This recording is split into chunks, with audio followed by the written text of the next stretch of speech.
welcome to the Fit Dads podcast. I'm the real, authentic, non-digital version of Brad Thompson, and I'm joined by flesh and bone for now, Mr. Ryan Dutton. Why the weird intro? It's a big topic today, Ryan. We're going to discuss artificial intelligence and specifically how AI is altering the fitness industry and the world. Is it going to be a match made in heaven, Ryan, or is it a nightmare waiting to happen? We're going to discuss today.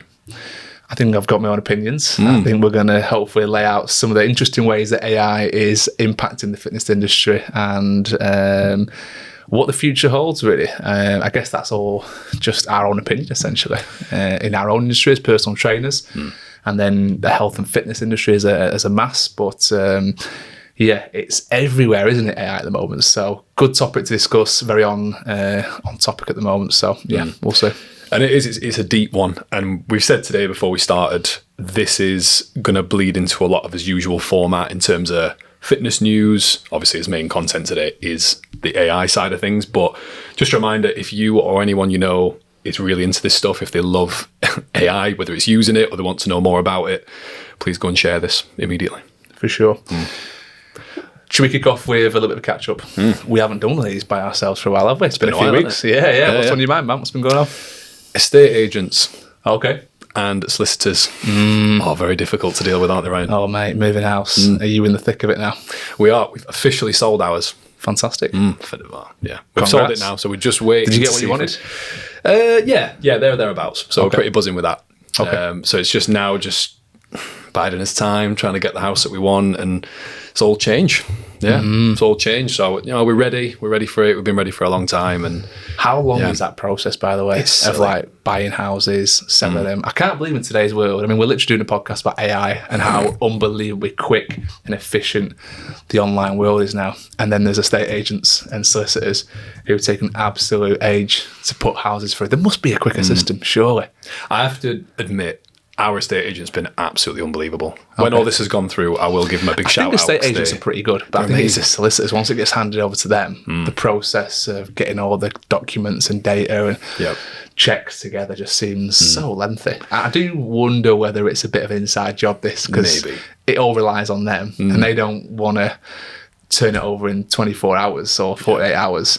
If they can stretch it out, maybe they can charge more. I don't know. I'm playing devil's advocate. Sarah Haynes, we've had on the podcast, she regularly cops for my rants about solicitors as an ex-solicitor herself, so she signed up for that basically. But yeah, what about you, mate? How's life? Good, mate, good. We have a little chat briefly about Halloween that's just been and what's been going on with the kids nowadays, and the cheek of some kids. I had some 14-year-olds turn up to the door. There's a cut off there. 14-year-olds with no mask on, no outfit, just in the trackies. Trick or treat, mate. I was like, shops up the road, pal. You know what I mean? Not coming around here for free sweets. That's going on, Rob. That's not trick or treat. Yeah, basically. Yeah. I saw one lad, actually. There was a lad he had a fancy dress on, but he looked a bit old. He looked maybe like, again, 14, 15. And people leave out boxes for sweets.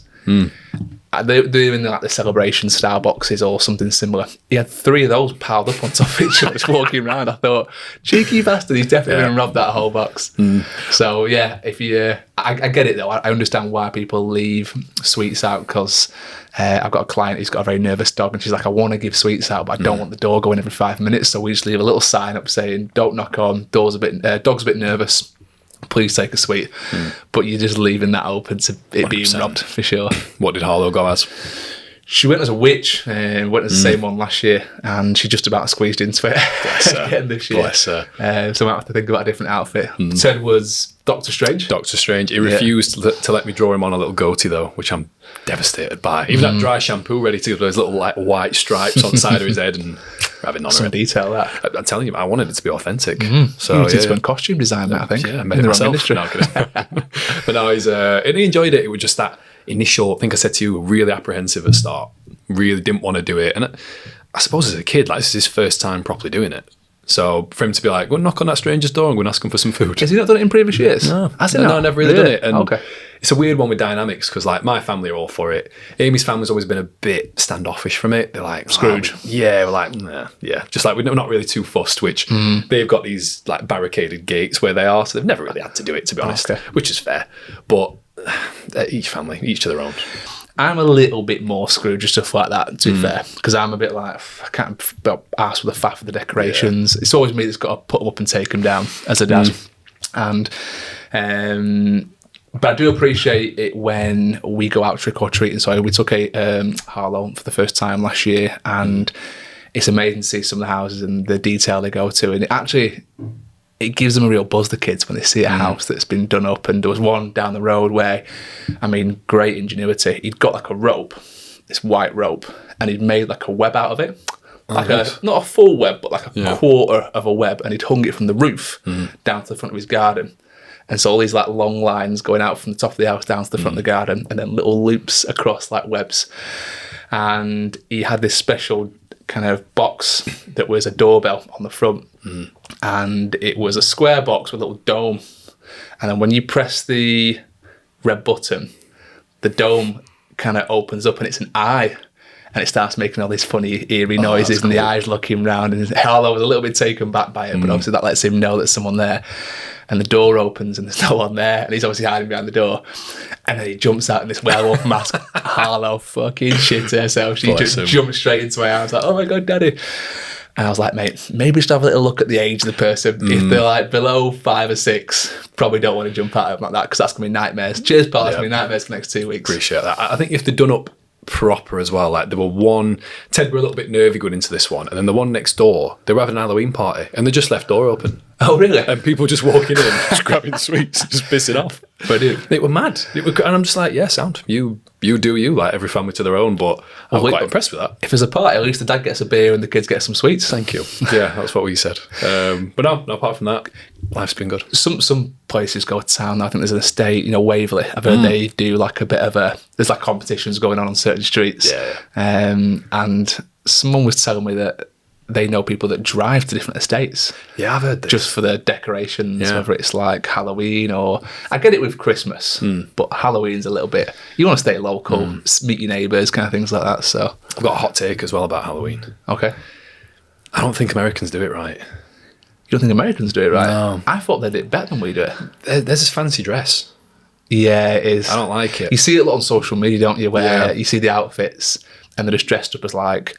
Mario Brothers. Yeah. And you're like, that's not Halloween, mate. It's not scary, mate. No. It's not scary. Like, I'm all for seeing, like, Red Rangers and Green Rangers, people dressing up as Power... I'm like, it's not scary. I don't get it. Yeah. I feel like they've just... It's changed a little bit over the years, isn't it? Their fancy dress. It's become more... their Halloween. It's become more of a fancy dress competition than actual Halloween scary. Spook people. I just feel like they've done the typical American thing and just simplified it. Maybe. Like, we could, It's become very Instagrammable, hasn't it? Like, it does make me cringe a little bit inside when you see like the whole family outside the front of the house and they've set up the camera and they're taking a picture. Yeah, it's nice to share some stuff, but it's become a little bit of a performance, I think, especially in America. If we've got any American listeners, please come and call me out. Or if we might never get any American listeners now. I think we have got some. Honestly, I think we have got some. I was looking at like the kind of spread across the world. London, believe it or not, is our biggest listener base. Weirdly, I think something like Manchester's second. Yeah.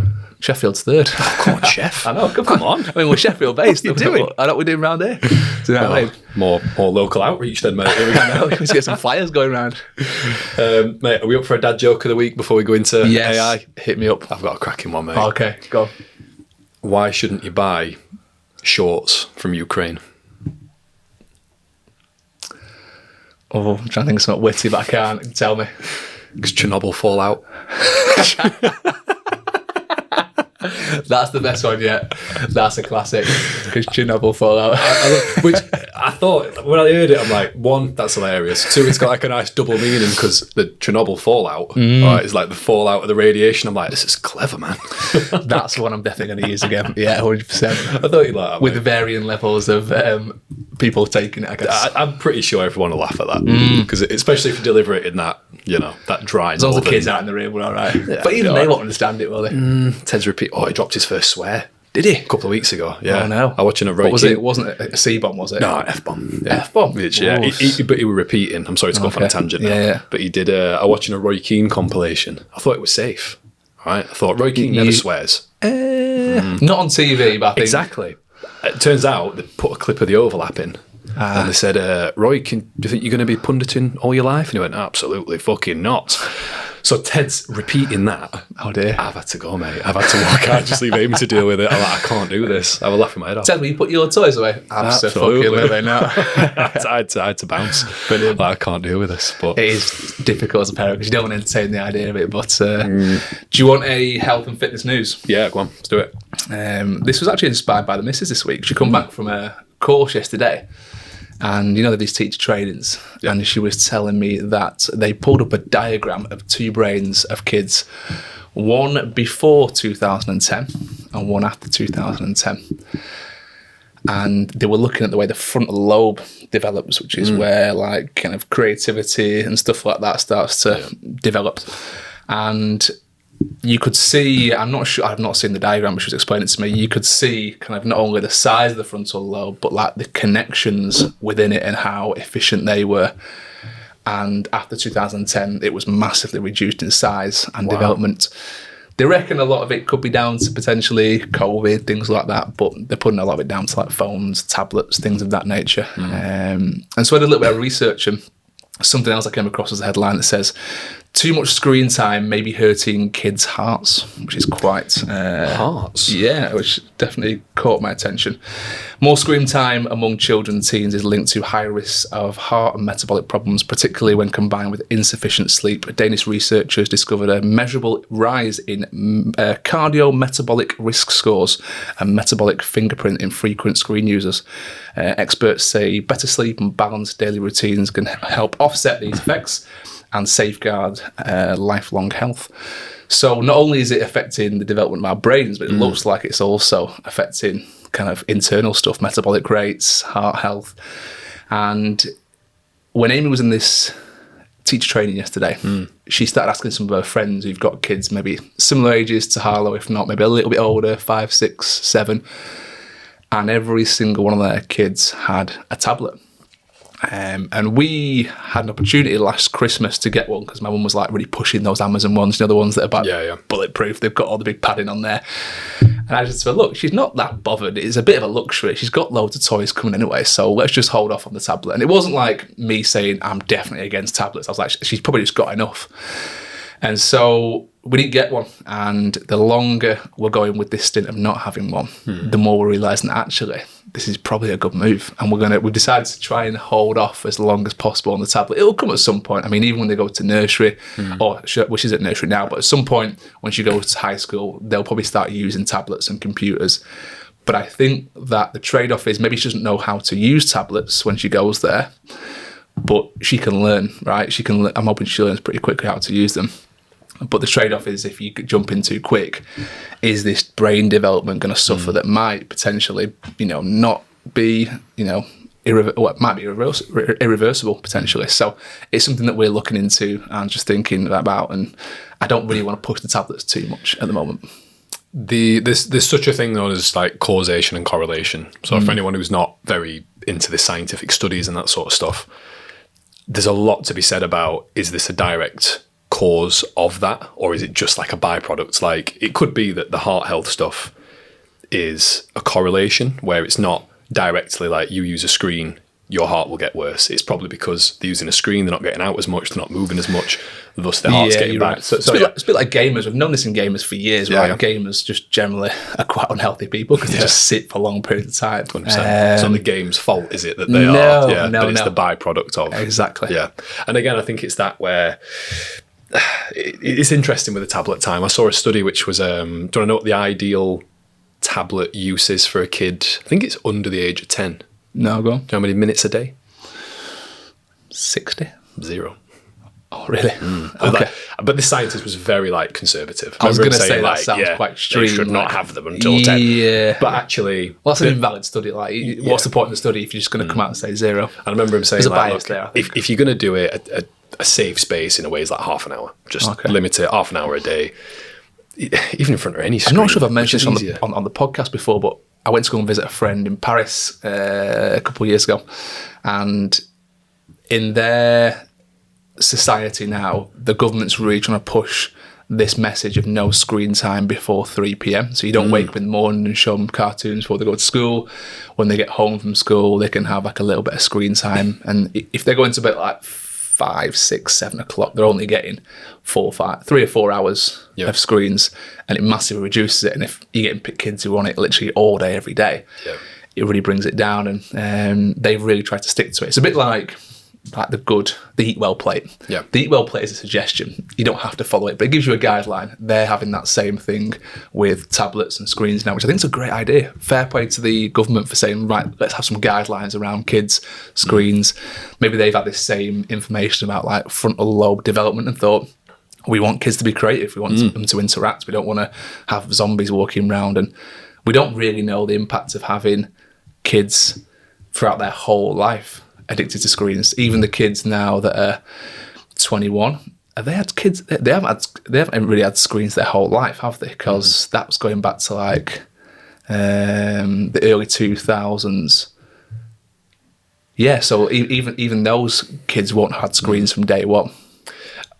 I was talking to a client about this morning, actually, how us as millennials, we're quite a unique generation, where we went from no screens, no games, no tablets, to having that in his life. So we've gone through maybe all that development process, and then by the time we got to 10 plus, then screens came up. So we were probably the experimental generation, but we had the grounding of the imagination so it makes you wonder, the generation after, the Gen Zers, are they suffering from that lag effect? Yeah. So it is really interesting to see. And then as we know I now, just chat with a client this morning, and we were talking about how different society is now compared to when we were kids. And my mum would literally just send us off into the street and say, right, go and play for the day, and I'll see you in like 5-6 hours. when street lights come on. Yeah, basically. Yeah. And she'd send us off, and we'd go down the street, we'd knock on for other kids, we'd actually interact with the parents a little bit, then we'd go and walk down to the park, we'd play at the park, and we'd literally be at the park for like 5 or 6 hours. And even though some days I was like, does my mum know where we are? We could be anywhere. Even as a kid, I was having this thought, and I'd come back home and I'd be a bit worried that I'd pushed it a bit too far and I'd stayed out too late, and I'd come in and she'd go, you have a nice time at the park? She'd be like, yeah. And I'd be like, she had no idea where I was, and just weren't that bothered. She had so much faith and trust that we were going to be okay. You don't really get that today nowadays, do you? I couldn't ever imagine leaving Harlow for 5 or 6 hours at a park by herself. I know she's only 3, but even when she gets to double that age at 6, I probably wouldn't feel comfortable leaving her out there. I think for boys, we probably have that rebellious streak anyway, that independent streak, where we probably just want to be on his own and we want to figure out his way in the world. I don't know. I think girls have that as well. I think a lot of girls have that. I think I've seen with Harlow, actually, it's a lot more, yes sir, no sir, compared to a lot of boys that, my friends have got. But I think at a certain point, they start getting a bit more curious and want to go out on adventures and explore the world a little bit. But I do think generally we've just, without even really knowing it, we've become a bit more helicopter parenting. How many parents, if we asked all the parents who listen to this podcast, for example, how many of them would feel comfortable sending their kid to a park for 5 hours by themselves? And you can't contact that kid. Yeah, no phone. Because they haven't got a phone. Yeah. 5 hours. Would you feel comfortable doing it? I guarantee it'd probably be in the 80-90% of parents that said, no, I wouldn't feel comfortable. But maybe the millennial parents like us, maybe we look and go, well, world might be a bit better if we did that. Possibly, because you hear about like everyone knowing what's going on all the time. It's like, what is there to explore? Do you know what I mean? But different times. Right, should we put it back onto AI? I feel like we've gone off on a tangent, as we always do, mate. 2 sentences I've written down here is, again, it's an earworm that pops into most of our conversations, isn't it? There's either some new AI technology that we're like, have you seen this? Have you seen that? And I've wrote here, is it the future or is it humanity's doom? Which is quite dark to put it. I mean, it depends where you listen. Like, there was a podcast I listened to the other day, and it was by one of the founders of ChatGPT, OpenAI. Okay. And he's on this kind of warpath at the moment of warning people that this could seriously get out of control if we're not careful. And who knows? Like, it's got a lot of benefits. I mean, I'm quite enjoying the AI stuff online at the moment, which is, Yetis running around raves, pretending off the tits in a Liverpool accent. That's quite funny. But then there's like the really annoying stuff where they've like made AI online. And it's just a crappy little video that's trying to fool people that's real. I think we mentioned it before, like, we see the kind of very basic, mundane. Sora 2 is one of the apps that you can use now to create AI, and you can create anything. That's what we see on a daily basis, and it can get a bit annoying at the moment, I think. It can. But behind the scenes, there's some phenomenal stuff going on in all different industries, and fitness is no different. So I think some of the applications into fitness at the moment are pretty cool.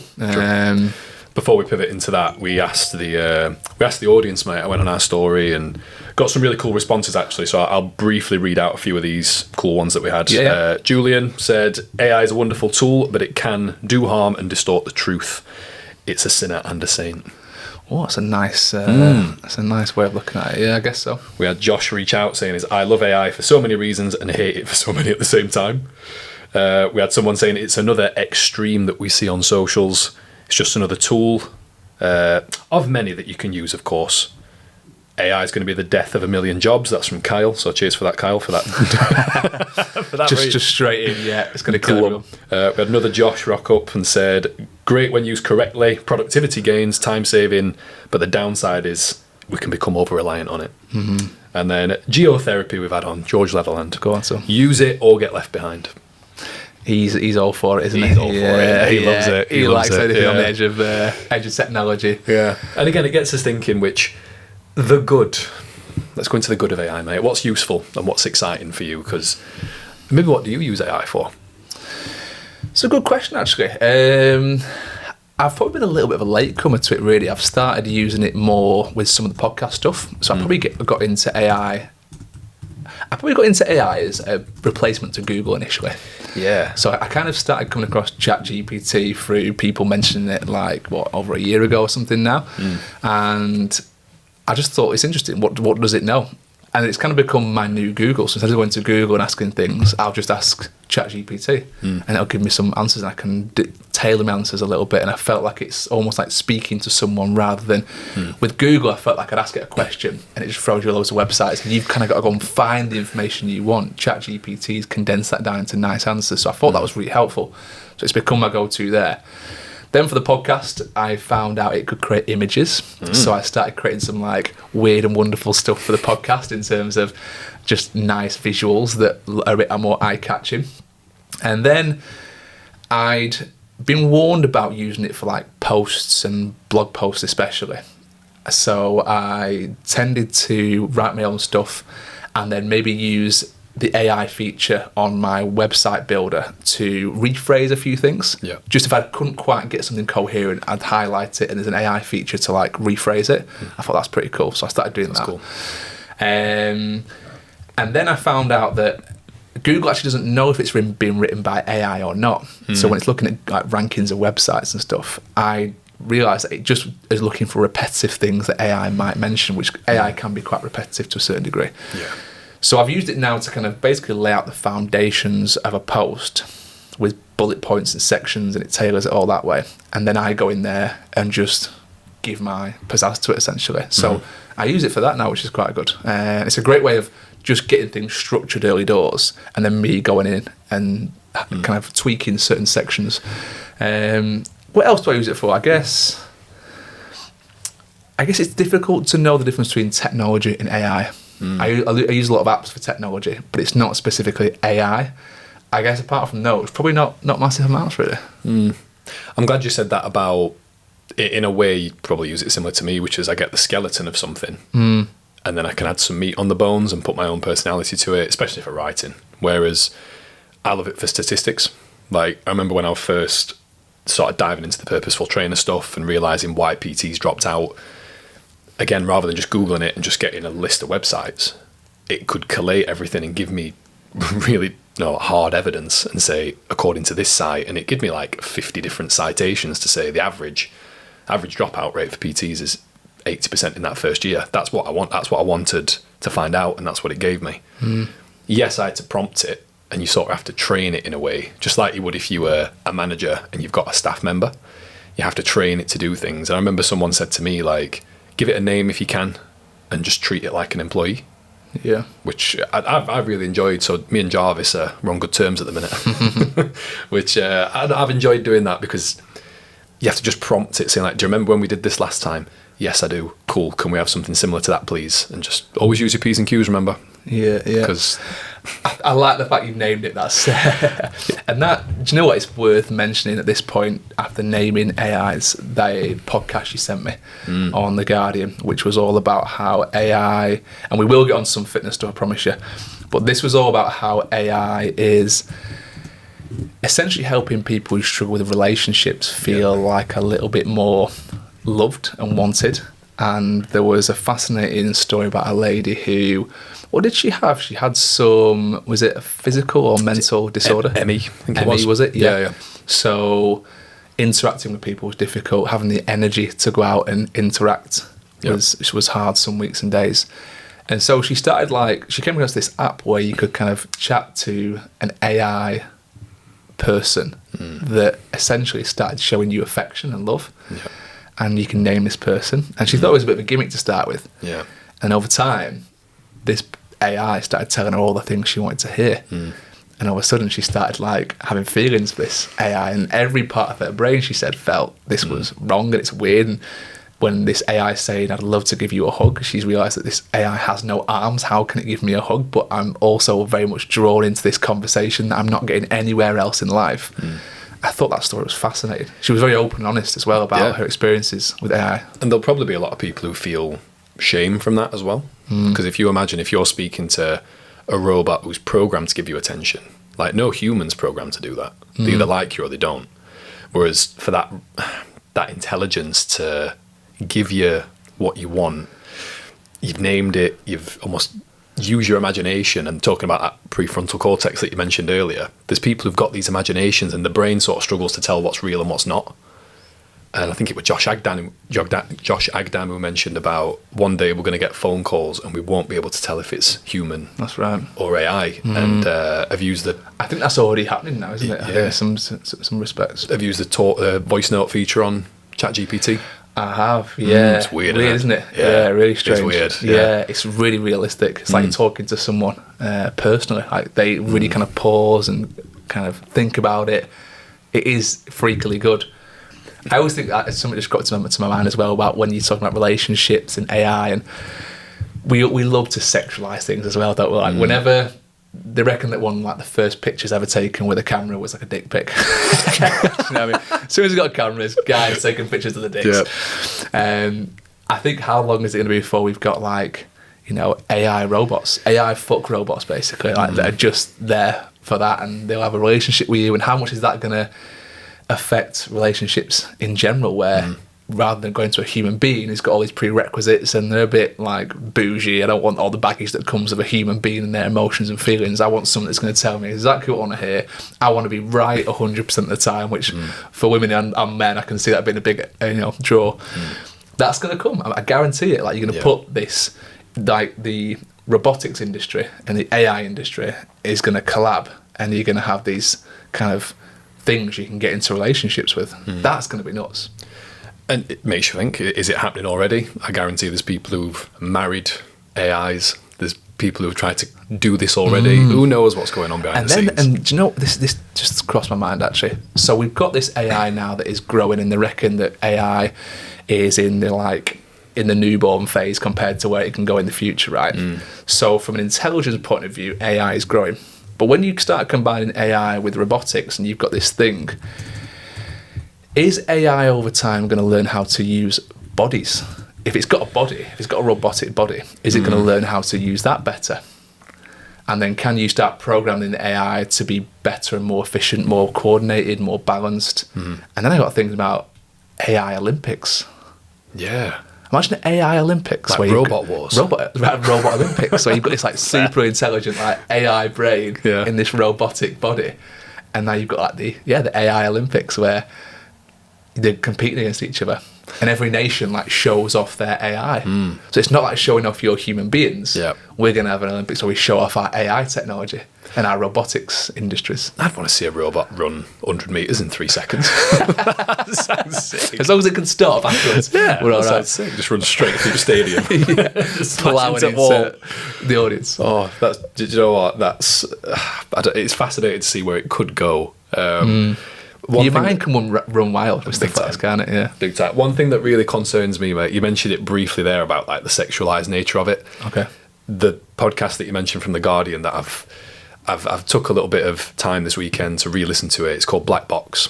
It's from a guy called Michael Safi, who's the chief researcher, the chief editor throughout all this. And I just found it fascinating because I think it's episode 2, he speaks about it's a small town in Spain, and these deepfakes start coming out, but it's naked pictures of these girls that are used an app called Cloth Off. So basically, you can take a picture or upload a picture of a girl, and it'll take the clothes off. Jesus, which is mad. And obviously, the episode sort of goes into trying to find the owner of Cloth Off because it's obviously really extremely unethical. Mm-hmm. And there were these girls whose lives were being ruined because they were being blackmailed. They were being held for ransom, basically. Saying, and it wasn't actually their bodies. No. It was an AI generated, but it's got their face in it, and it is their picture. Yeah, it's tricky. So it's a little bit these deep fakes that you're seeing. That's probably, I listened to that back in 2021, and that sort of flipped my judgment on a personal level as to whether I upload pictures of Ted on my public profile. Because as soon as I heard that, I'm like, oh my God. Yeah. And I just, hands off, like, that's my choice. I just said, I don't want to do that. I'll put it on my private stuff. I'm like, if anyone's got me privately on Instagram, I like to keep family up to date, but anything personal, yeah, it's I'll tricky just not do it. And it's tricky and honestly, that episode was the number one reason why I said, I don't want to do this anymore. Yeah, putting your kids online is hard because we've spoken before. It's, your family and your friends want to see them, and you take an amazing photo with your little girl, and you want to share it online, but you just don't know. There's some. I mean, if you're creating an app that intentionally declothes people, then first of all, what's going on in your mind, mate? Do you know exactly. what I mean? Like, you're putting something out there that's pretty insidious. You got to be like pretty messed up in the head. But you know that it's going to be used by people that are like even more sinister than that, right? But then there's people who are profiting on this, and honestly, it's an amazing episode where they end up finding out who this guy is. It's mesmerising. It's really cool to see the rabbit hole they go down. But and that's episode 2. Episode 2 of Black About Box. 3/4 of the way through episode 1, so I'll definitely give that a listen. What have you found where AI has been put into fitness today? What have you found? Good question. I've seen, do you know what's interesting with this? I was watching Netflix the other night and a ChatGPT advert came up because I'm a tight arse and I pay for ads. And it came up with a ChatGPT advertisement, and it were this guy doing pull-ups, and he's typing to ChatGPT, I want to learn how to do pull-ups, can you write me a plan? And it shows ChatGPT writing him a progressive pull-up plan. And Amy sort of looked at me as if to go, you a bit nervous you're going to get replaced? I'm like, well, no, because that'll serve a certain demographic of person. But then I'm convinced that AI can't ask very good questions back yet. Okay. I don't think it can. I think you can find out information online and you can get a summarization of a plan that could work, but are you going to do it? Like, AI can write you the best plan in the world, but as we know, progression comes from consistency, and if there's no accountability there, which is a huge part of any journey.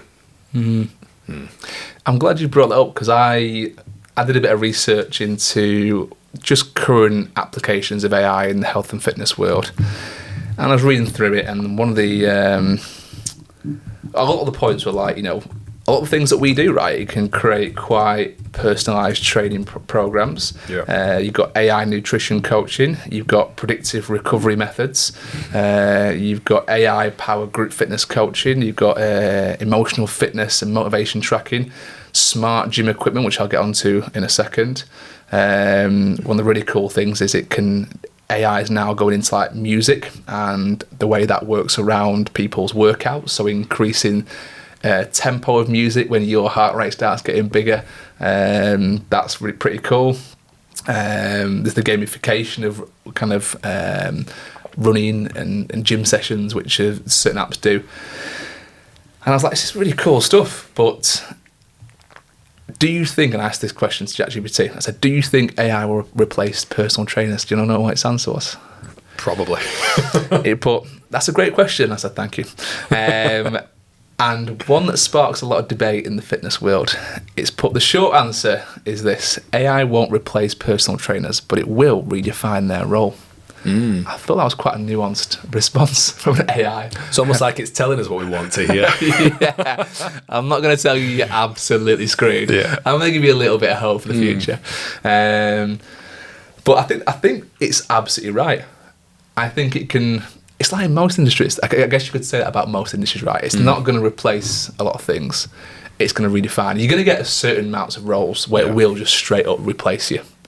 The tier below that will be like things that it can do better than you and redefine your role. I think personal trainers is within that because, you know, we spoke about like creating training programs, nutritional plans. You can give it even some of your prerequisites in terms of health conditions. I've got a dodgy knee. Can you just not do as many things that are going to hurt my patella tendon? Great. So we won't do X, Y, and Z. I think it'd write you a half decent program if you gave it all those prerequisites. But all this information has been around for ages. In fact, on Instagram and online and social media, there's loads of stuff being shared, more information being bombarded in your kind of eyeballs than ever before. But how many people are sticking to it? It's the accountability of it. And I think that's what AI will struggle to replicate. Even if you've got a whole online coaching app that is all AI coaches, and you have to check in with those coaches every week, how then are you going to approach it when you cheat on your diet and you have to go to your AI robot? Are you going to be like, it's a fucking robot, who cares? Do you know what I mean? Like, you know. I'm not letting anyone down here. Yeah. Same with the girl who had the relationship with the AI. In her mind, she knows this is just an AI. It can't give me a hug. It can't love me. It's just tell me what I want to hear. But it makes me feel nice. Yeah. I think the coaching world are the same. It'd be great to have someone keeping me on track most of the time, but to be honest with you, at the end of the day, if I fail at it, it's only AI. I'm not really letting anyone down. Yeah. When it's a human being, I think there's a big difference. And people say they come to my sessions and they're with me as a coach because they like the fact that there's someone there waiting for them every week. They've got to check in on that day and let me know exactly what's happened. I'm going to, as a human being, scroll for everything that they've been up to. And I'm going to give them a breakdown of what's happened. I'm going to be waiting for them there at that session at that time to make sure they do what they need to do. AI can't really do that. So it is going to be fascinating to kind of see which way it goes and whether people over time start to see AI and this artificial intelligence the way they see human beings. Are they going to give it some kind of emotion? Is that friend Jarvis of yours, are you going to see him as an actual person with thoughts, feelings, emotions? Is there any way that AI could then start emotionally blackmailing clients a little bit? The same way a human being might do in persuasive methods to try and get them to do the way what they want to do. I mean, I have tactics, psychological tactics that are, by the way, this is not me like waterboarding clients, by the way, saying you must follow my program. I have psychological tricks that I'll kind of play on clients just to try and get them to rethink the way they think about training and nutrition and food and their weekly routine and their priorities.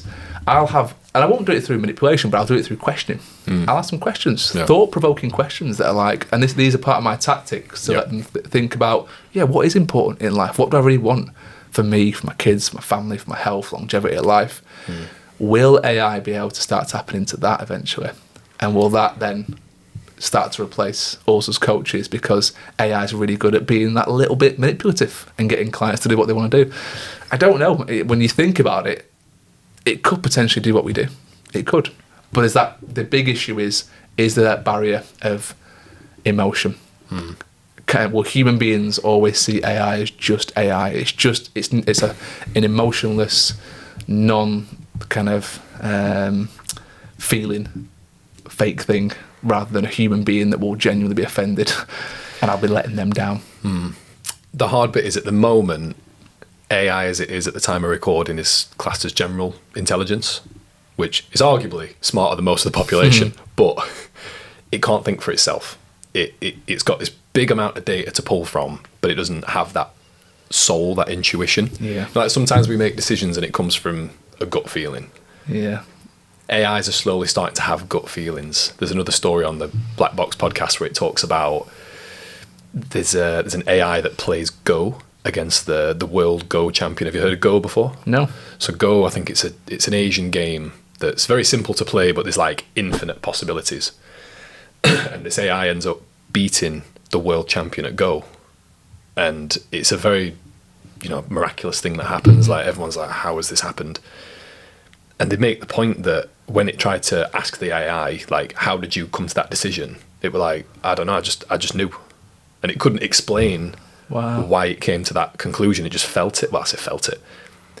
It just had a feeling. It had intuition. It had intuition. And that's a bit of a dangerous thing now, because I want to get his name in here somehow. There's a guy called Geoffrey Hinton, who's classed as the godfather of AI.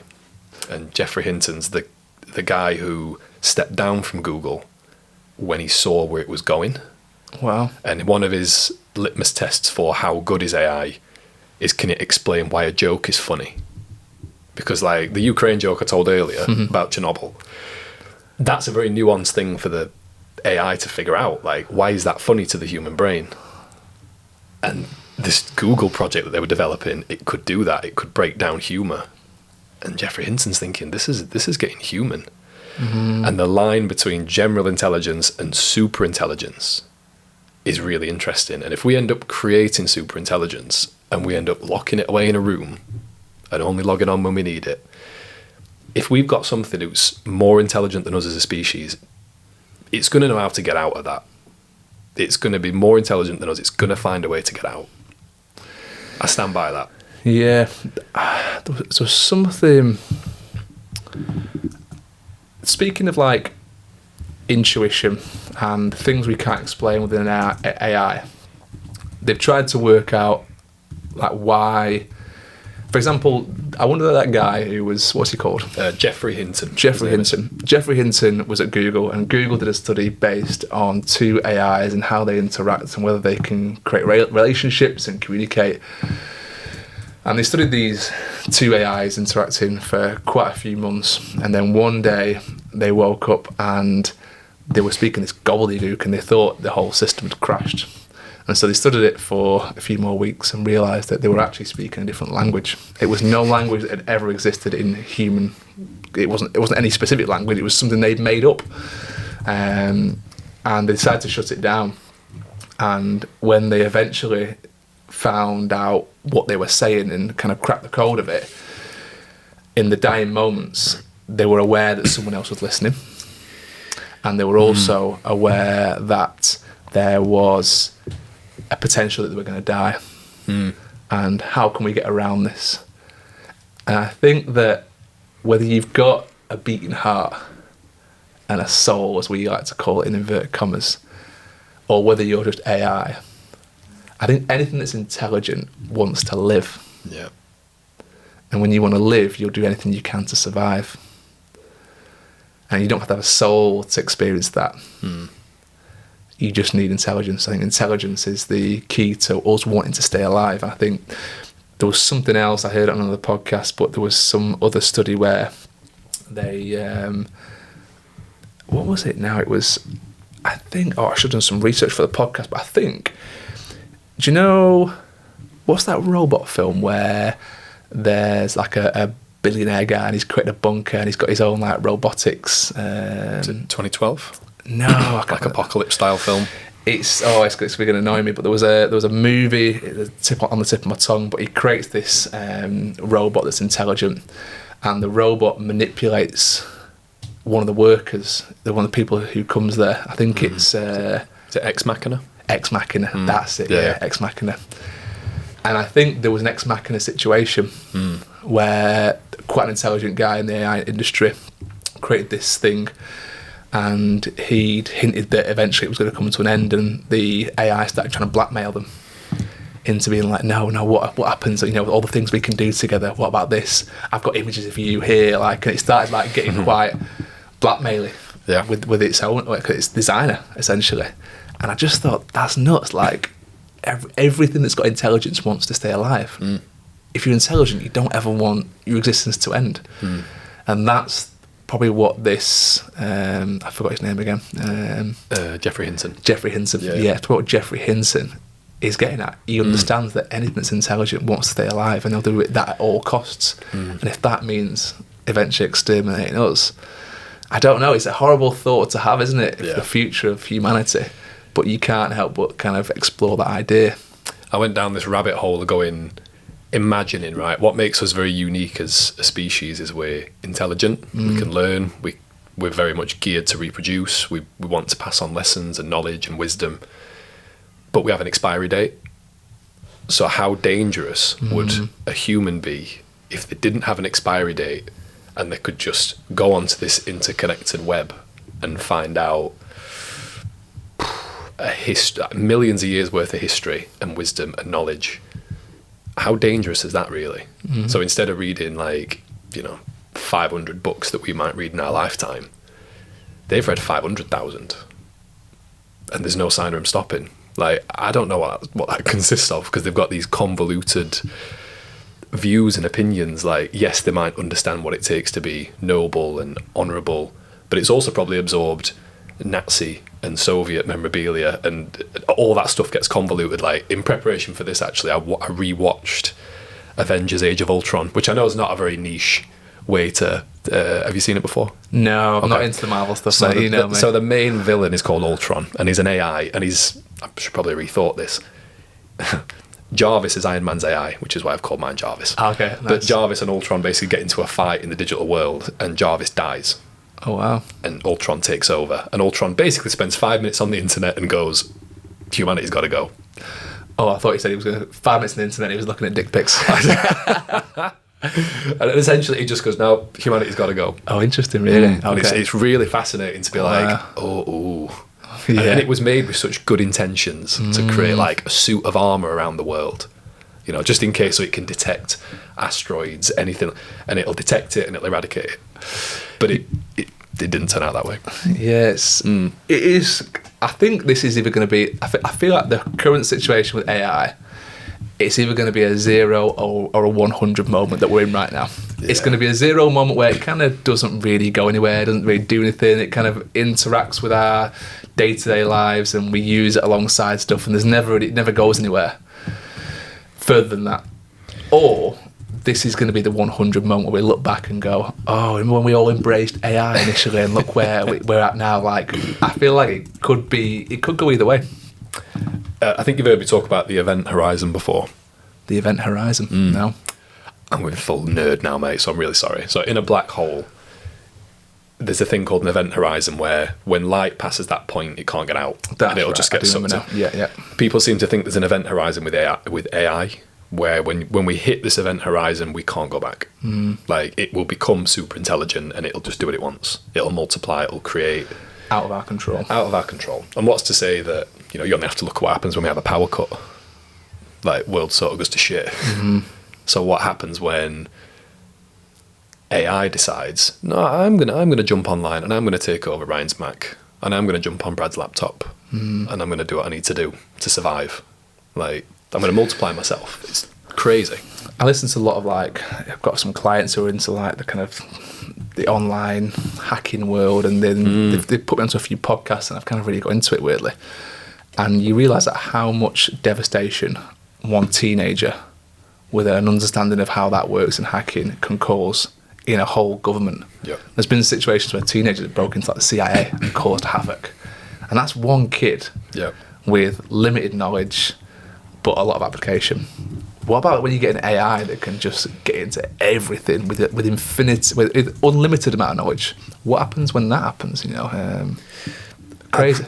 I'm not told I'm going to do this, but I've been picking one of my clients' brains who works in cybersecurity about just this. Have you heard of quantum intelligence before, or like quantum? I've heard of quantum computing. Quantum computing. Yeah. That's what I'm trying to say. Do you know how that works? Or how it's suspected to work? Not in detail, but I have heard that it's something like in the region of 1,000 to 2,000 times faster, quicker, more intelligent than a normal computer. These computers are like the size of warehouses, aren't they? Yeah. I'm going to butcher this, so if anyone's got a better explanation, please tell me. But when I was speaking to my client about this, I said, can you explain quantum to me, like, really simply? She goes, all right, so code works in ones and zeros, all right? If you want to hack into a system, you've got to navigate tons of ones and zeros, like hundreds of thousands sometimes. Quantum can be 1 and 0 at the same time. And I'm like, well, how? How can that be? And they're like, well, the theory is it goes that molecular with its calculations that it goes into another universe, all right? This is where it gets fucking weird now, And when they can say that they need 1 and 0, if it's 0 in this universe, they'll go into another universe and make it 1. So 1 and 0 exist at the same time, and then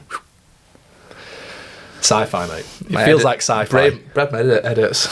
my brain is throbbing. I'm telling you, it sounds like sci-fi, but now that they can make it happen, but they don't know how it happens, and they go, oh, that could actually be a reason why. That's fucking weird, man. So it's so beyond our realm of comprehension, isn't it? And that's really? what I mean. Yeah. And if you've got a superintelligence who grasps that and goes, oh yeah, I know what's going on there, we're all screwed. It is hard not to look at the negative, but should we swing it back onto the positive? I've gone really doom and gloom there. Sorry, everyone. What did I mention before that I wanted to come back to? Smart gym equipment. Yes, let's go a little bit more happy clappy with this let's. AI. So there's equipment now where you can essentially alternate the weight based on how much impact and force you're putting into it. So there's some gym brands like Tonal, Vitruvian and Hydro where Vitruvian, for example, has this bicep curl machine where if you pull it with a certain amount of force on that first rep, it will give you that same amount of force on the second rep. If you slow it down, it basically adjusts it based on how fatigued you're getting. So if your first rep is really fast and quick, based on how fast and quick it was, it'll make it perfectly weighted for your next rep, so it works it to a T. And this is crazy that AI can now go off movements, impact and force, and give you the perfect weight. How much time could that save? Do you reckon? Like, you're not changing plates and even saying imagine going into a gym, walking up to the bench press and being like, right, this is my warm-up set, I want it at 50% of my 1RM. And it just puts 50% on. You just do it. Right, give me 25% of my 1RM, I'm just going to do some very quick speed work. Give me 85, I'm going to do a really good solid set of 5, now it's my first working set. Give me 90% next, give me 95%, fuck it, I'm going 105%, I want to go for a PB. And you literally don't have to move the weights, no, nothing like that. You're just talking to a machine, and that machine is changing the weights. That's a really, really exciting. What we do. That's what we do, right? It is going to replace us. Damn it. As you were saying it, then I started panicking. If anyone watches this back, you'll see my face go, oh shit. Oh no, it is. Oh shit. I thought that was our last holy grail, being able to count 10 and change the weights. I can't count to 10, mate, when I'm looking at too much other stuff. Oh man, yeah, no, but I mean, just that application, unbelievable, right? In terms of how much that could change the gym landscape. And at some point there'll be gyms where it's all AI. Maybe everything from the trainers to the weights. There'll be nothing in there. It'll just be like a barbell and a dumbbell that's somehow resisted and is maybe even working with some gravitational pull in the floor where you say to it, I want this very weird looking plastic bar thing to weigh 50 kilos. Okay, now. And all of a sudden it just drops down to the floor. You can just see it going in so many different avenues, can't you? But the kind of first stages of that are already here with some kit and AI. Vitruvian, I think, is one of the big ones. I've got a bit of a left field question for you, right? So imagine that's the case, and you've got AI trainers, these humanoidistic robots who can follow you around and be like, yep, I'll change that for you. And that's would you upload your consciousness into it so people can be like, yeah, fancy training with Ryan Dutton today? Just boom, there you go. You could be all over the world, mate. I don't know. I think, where's the uniqueness in being you, though? There's an ethical standpoint with everything, isn't there? And there's an ethical standpoint of if you want to train with me, come and train with me. Yeah. I don't want everyone having access to my tools, my skills, my 20 plus years of knowledge in the kind of coaching fitness world. Do I want everyone to have full access to that anytime? Maybe, if you mass marketing yourself. Or is there something quite nuanced about being there with you? There's a lot of conversations about that in the fitness industry anyway, like the ethics of stuff, but true. Yeah, I guess it depends where your standpoint lies. Even down to what do I want to talk about in between sets? Give me dad jokes, mate. Yeah, give me silly questions. Let's go. Personality, that's the big thing that you can't replicate. Especially for the online coaching, it's slightly different. There's a lot more application for AI. But I think in one-to-one sessions, You can't replicate personality, can you? Surely, I don't know. I don't know with some online coaches, mate. I feel like. Well, we're talking more than the one-to-one, Will, but maybe, yeah. I mean, some personalities. Some of them are already robots from what I've seen. Yeah. But I've always said from day one, when other coaches have come to me and advice from the past, I've been like, you can learn all the books, but they'll stay for you. You know, they'll stay for you and your personality and how you are with them. And that's something that I guess is hard to replicate. But right now it's hard to replicate. Who knows in the future? Other applications of AI in fitness, anything else that you've come across? You mentioned about the nutrition tracking then. Have you seen these apps that you can take a picture of your food or just speak it into it? Is it Parrot Pal? I think I've seen one of them. There's one called Macro AI or something like that. I can't remember. I've seen one where you can talk into Cali it. AI. Is it Cali AI? Yeah, I think that's one where you basically put pictures of your food in and it calculates it. But how does it know? Do you know what I'd love to do with that? I've always assumed it was like bollocks essentially, because if I send it a picture of my scrambled eggs, does it know I've put 15 grams of butter in with that? Does it know that I chop some mushrooms up and put that in there as well? And you can't really see those because they're all mixed in with the scrambled eggs. That's fair. How much does it know? What would be good to do as a trial is actually work out what it actually is from my calculations, take a picture of it with the Cali AI, and then see what the difference is in terms of calories and macros. So I thought you were going to say, just instead of putting like Nutella on toast, just spread like dirt on there. Just be like, can you tell this is not Nutella? Yeah. But how does it know between Exactly. Nutella? How does it know if it's like got hazelnut in there? How does it know if it's got like pistachios, cashews, something slightly different, a slightly different nut? The one that keeps getting pushed to me at the moment is called Parrot Pal. And as far as I'm aware, you connect it to MyFitnessPal. Okay. And if you sort of send a voice note saying, yep, I've just eaten 3 eggs on some rye bread, whatever, it'll go into your MyFitnessPal history, and figure out maybe times that you've inputted that in the past and formulate quite a decent response based on your eating habits, your serving sizes.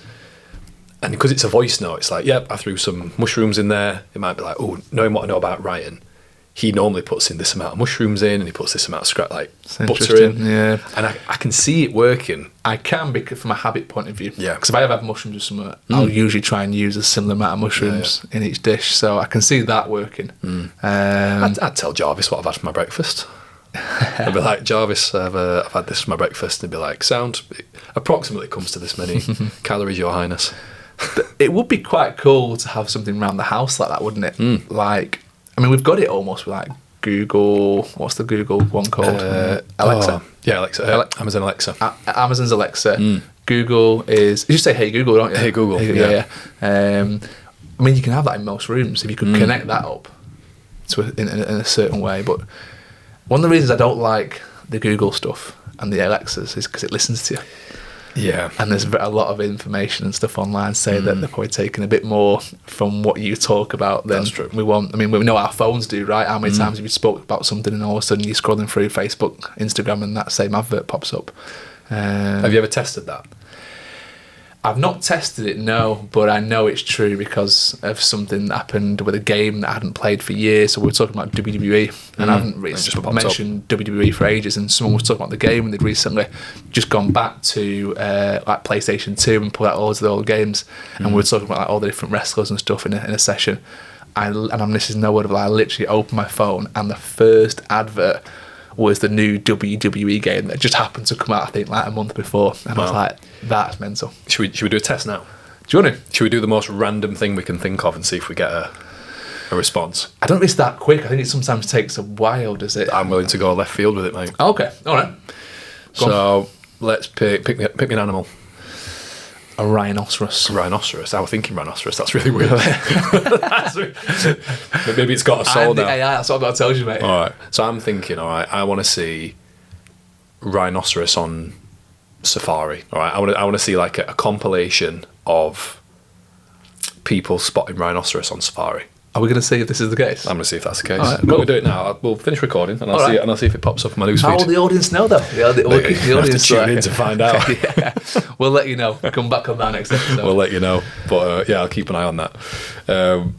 Apart from that, I sort of wanted to touch on parenting as well, unless you want to discuss any more of the fitness related stuff, because I think I've pretty much been over most of them. Obviously, we mentioned the music and how it's changing that, the gamification. I'm quite interested. The hyper personalised training programs. What are you interested in? I'm quite interested about the music side of things as well.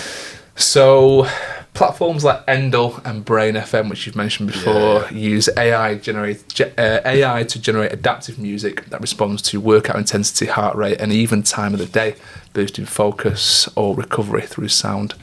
So it's probably not just for training, but also for productivity. Because I was doing some deadlifts the other day, and me and Amy share a Spotify, and literally I've stood up to the bar, got myself set.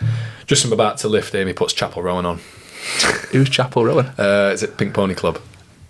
I've not heard of this. Have you not? No. Chapel Rowan? No, the Pink Pony Club? No. Oh, I'm going to play it for you in a minute.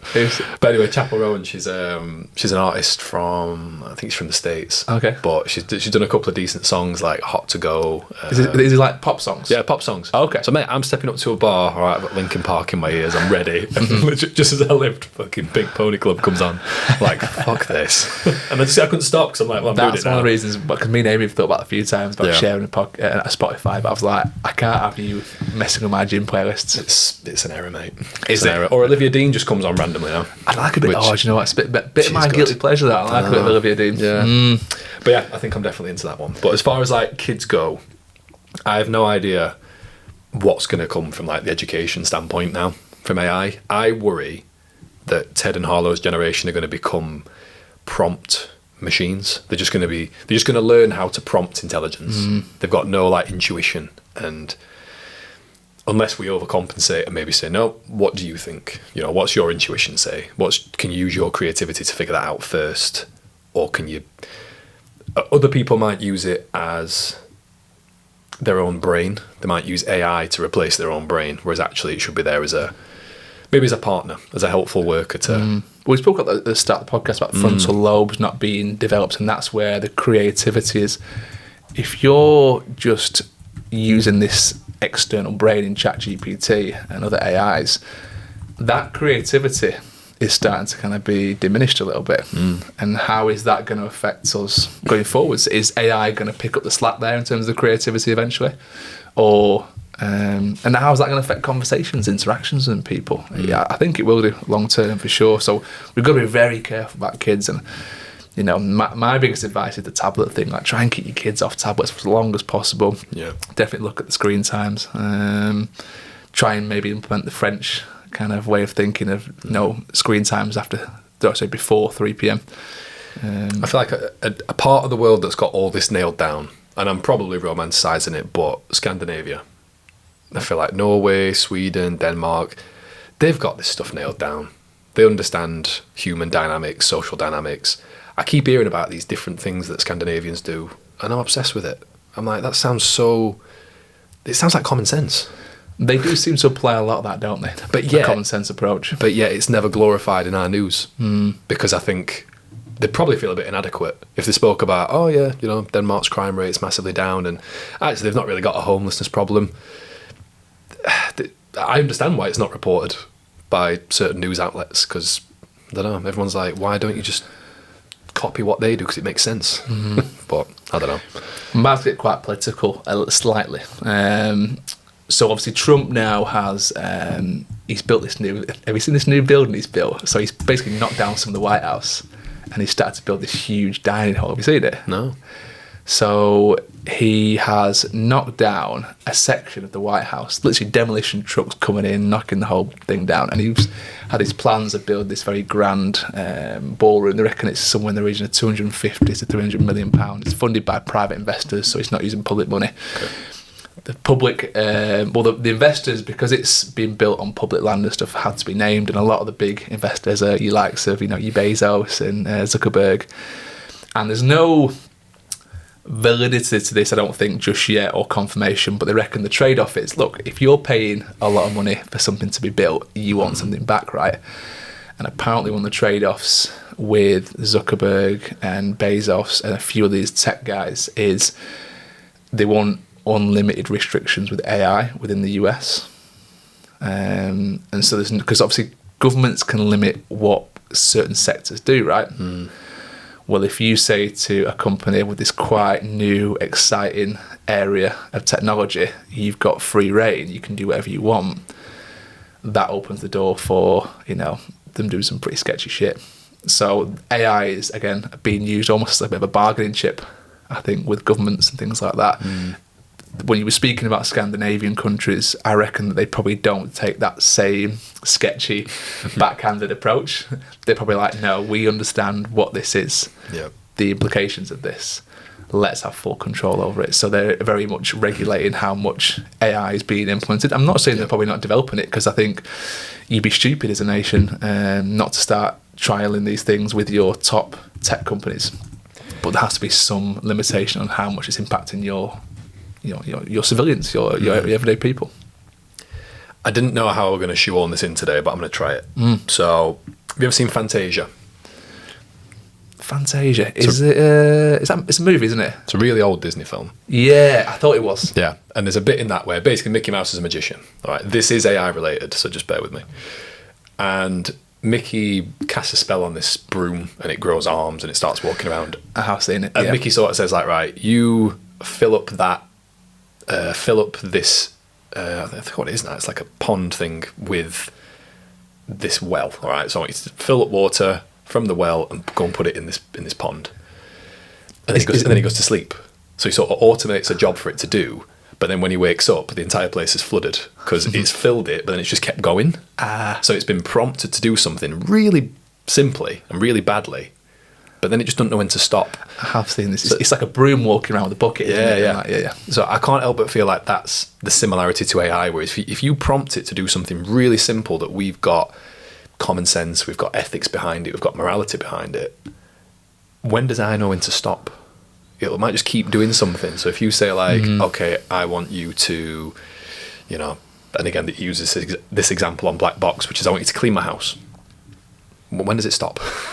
When does it stop? But I think this is why there has to be some kind of regulation on 100%. It, because like you're going to get people prompting it to do all sorts of crazy stuff. Yep. How long is it before AI, like for example, I heard that AI is being used by NASA now to scan for various stuff, planets that may be inhabitable, things that may cause us issues, whether it's asteroids, comets, stuff like that. And it used to be all human done, so we'd have to scan the sky by hand with these telescopes and go through it bit by bit. You've now got AI that can scan it in milliseconds, so it massively speeds up our ability to look out for risks and look out for potential other places that have inhabitants. And then I got to think about like hacking as well. Obviously I've spoken about that before, a bit of a side kind of interest of mine at the moment. And how long is it before you get a hacker that just programs AI to do exactly what he does, but just 10 times more efficiently? And that becomes like the new norm. It's really scary to think that might be something down the line that we're all facing. I think there's a lot more in terms of cybersecurity now. I see a lot of these cybersecurity adverts cropping up on my like YouTube, and maybe it's some of the things that I watch potentially, but that sounds really dodgy, doesn't it? But when you said about Trump, then there's no reason why that should come up on my phone, by the way. But I guarantee it will now. Yeah, so I will respond about that. He's everywhere, mate. You can't get away from it. I purposely try and get away from it. So I promise you that'll pop up on my phone soon. But anyway, and rhinoceroses. And rhinoceroses, or Trump riding a rhinoceros. AI's done weirder things. Get ready. I suppose to bring it home now, Ryan, I feel like I wanted this to be really well-rounded. I feel like we've spoken a lot about the positives, but I sense a lot of gloom from me and you, like catastrophizing. And I think so. I think it's because, but I guarantee a lot of this happens, like when you get two guys who are in the same industry, not only fitness, but any industry, and they start talking about AI, I guarantee a lot of blokes and women are sitting down talking about this and going, how much could this affect us, our jobs? How much could it help us? Yeah. Can we look on the positive side? Can we look on the negative side? You've got to play devil's advocate a little bit as well, because if you don't, you might be screwed. So I think we have to kind of cover all bases. And I feel like we've just had a conversation about our industry, and we've had a few people listening in. It was like quite refreshing to a certain degree to get a lot of this stuff discussed and chat with someone about ideas I've been thinking about for a while as well. I think when something like this topic bleeds into our conversations, I think, do you know what? Maybe it's time just to address the elephant in the room and discuss, like, where does this leave us? Like, it might save us time, but if ever it develops a soul, whatever that means, who knows? But like I said, the application of AI into fitness is quite exciting at the moment. Like, I agree. Just coming across a couple of the things, like you've got apps like Whoop, Oura Ring, HRV4 Training is another company. They're all using like AI for recovery methods and training programs. You've got like form correction apps as well now, where you can actually send a video to the app and it'll correct your form and give you advice on it. So there's some fascinating ways it's implemented into the health and fitness world. It's just about staying on the cusp of it and using the right stuff for you and not being too reliant on it. I think having a bit of a nuanced approach, I think what you can end up doing is being like a bit of a student to this for a long time without actually understanding it. You at some point want to become the teacher and understand that, okay, it's telling me to get lower on my squats, I'll just do that. But do you know why you're getting lower? Do you know the importance of that? Do you know that you need to get lower? Do you know? Yeah, exactly.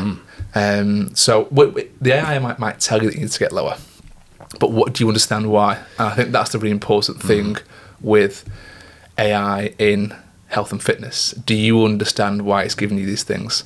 If it writes you a training program, do you know why you're doing your sets of 5 and 6 reps before you do sets of 10s and 12s? Do you understand that? Do you know why we do that? Do you know why we should limit carbs on certain days and push carbs on other days? Do you genuinely understand what the kind of the application of carbohydrates is? You can end up being like, and this is something we do obviously in our coaching programs, is we try and educate people as well as to why we're making these decisions. We're not just telling people they were robots to go and follow our advice. We want them to understand it so that when they leave us, they have a broad scope of how to continue being in shape for long periods of time. I think that's the issue with AI right now. Is it actually educating you, or are you following it blindly?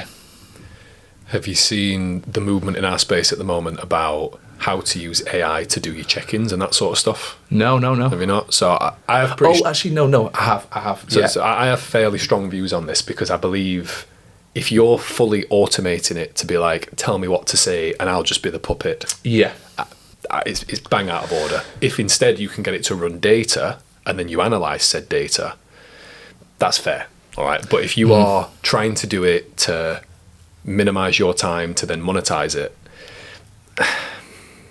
it's not. Is it real coaching? It's artificial coaching. Yeah, that's a cop out for an online coach. Be like, this is AI. Scan all the data of this client. Scan their MyFitnessPal. Scan their training programs. Scan their metrics of things they've filled out. Yeah. If I've got access to their kind of Apple Watch, Garmin, go and scan their metrics for the week and give me a detailed account of everything that happens. When you've got that detailed account, you can do one of two things. You can read that yourself and give them the data, the information that you think is right. Yeah. Or you can ask AI to navigate that and give them data that they think is right. If they're willing to be honest about that, I have no issue. If they're saying this is how we do our check-in procedure, all right, it'll be super specific. Don't you then go on and pretend that you've studied all this data and you've analysed it. Just be honest and be like, rather than managing 50 clients now, I can manage 150 because my time's so streamlined and I can make more money. If that's what it's about, like, come on. Yeah. I think the human aspect of coaching is it's going to be a really tricky one to navigate, and so it's like anything. Like, some people just genuinely won't give a flying F about that kind of side of it. As long as I'm making more money, as long as business is growing, as long as, like, you know, those people getting a service, fair enough. And then you're going to get the kind of the purists who maybe won't even use AI. I want to look over the data myself. I don't trust it. I think we're kind of somewhere in the middle where we accept, like, the application of AI and how helpful that could be to us in our day-to-day roles, and we use that, right? We're already starting to implement that, but we don't want to use that human aspect. We understand that our clients come to us for that. They want to see us, and even on the feedback videos that we send, right? You could create an AI. I mean, the amount of footage that is of us right now online, you could easily create AI versions of us. Go on YouTube, scan both our faces. We've got, you know, how many hours of content? What, nearly 100 hours of content? Probably more than that. More than that, yeah. Yeah, 150 hours of content. Scan my face, scan my mannerisms, scan the way I talk, and create a video and send it back to this person based on this data that you've just collected from their week. You could easily do that. Easily. But is it right? Is the question. This is what I mean. Morals, eh? Should we end it there? Shall we? Guys, thank you as always for joining us on the Fit Dads podcast. We will see you on the next one. See you soon. Have a good one. Cheers, mate.